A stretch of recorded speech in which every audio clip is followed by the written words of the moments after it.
দুর্গাপুজোর আর মাত্র হাতে গোনা 1 মাসের অপেক্ষা। বিভিন্ন জায়গায় বিভিন্ন ধরনের মণ্ডপ, সবকিছুই তাক লাগিয়ে দেওয়ার মতো।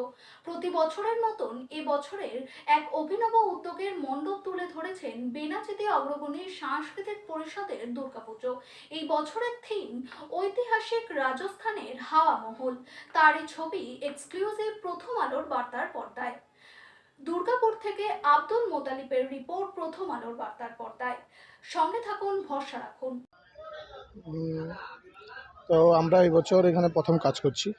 আমরা এসেছি মেদিনীপুর, পূর্ব মেদিনীপুর থেকে। পূর্ব মেদিনীপুর কাঁথি থেকে আমরা এসেছি। প্রথম বছর এখানে কাজ করছি। তো কাজ করার পর মানুষের সাড়া পেলে প্রত্যেক বছর আসার চেষ্টা করি। এবছরের থিমটা কি রয়েছে আপনার মুখ এবছর থেকে? রাজস্থানের হাওয়া মহল। রাজস্থানের হাওয়া মহল মানে একটা আলাদা, মানে অভিনব। অভিনব আচ্ছা, কবে থেকে শুরু হয়েছে আপনাদের প্যান্ডেল? কবে থেকে শুরু হয়েছে প্যান্ডেল?